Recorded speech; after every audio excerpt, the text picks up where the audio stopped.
In an adjoining room next to my train layout is where all the fun really takes place. I wanted to reproduce a cab similar to the locomotive, an EMD F7 that I rented at the Western Pacific Museum in Portola, California. So you're essentially seeing only the front right side of the cab is where all my controls are. All these controls and gauges and valves are all operational, but none of it is real. I have actually made it a point to stick with the spirit of model railroading in that all of these components in this whole cab were modeled. Nothing in this cab is from a locomotive. It is all made of plastic and wood and a lot of components that are just from hardware store that have been painted and weathered to give the illusion of metal and castings and other items such as that. Since I live in a location that is predominantly low in model railroading individuals, I needed to have a way to have interactions with my layout without necessarily the need for an assistance of other individuals.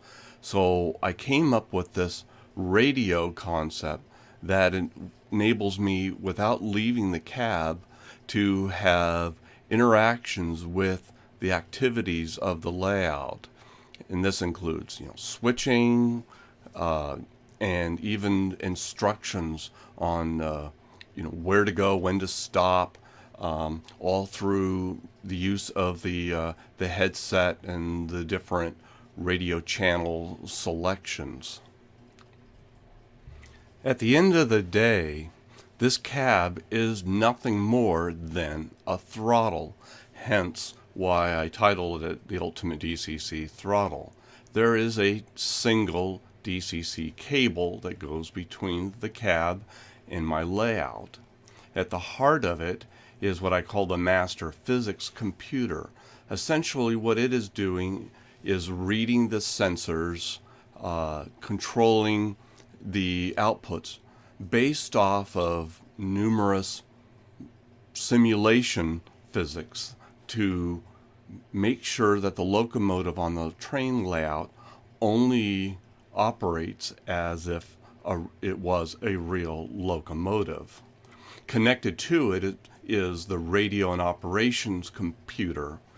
Its primary function is to constantly be monitoring the activity that is going on the DCC bus, primarily from the layout and picking up JRMI signals and also sending them back via the radio for the interaction.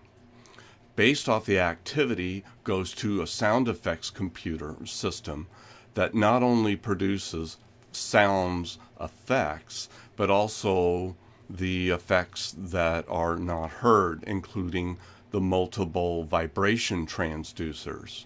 This totals a staggering 3,000 watts of power that is distributed between the multiple speakers and the vibration transducers.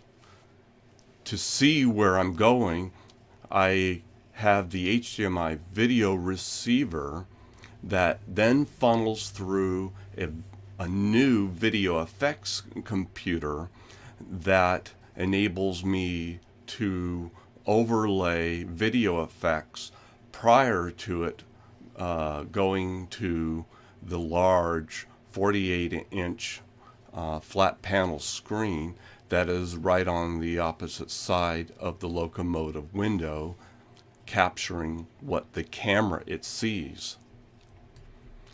This is the rear of the cab. As you can see, the large 48-inch monitor and all the multiple computers, diagnostic LCD screens, sound effect cards, power amplifiers, the wind supply for the Air effects is all back here.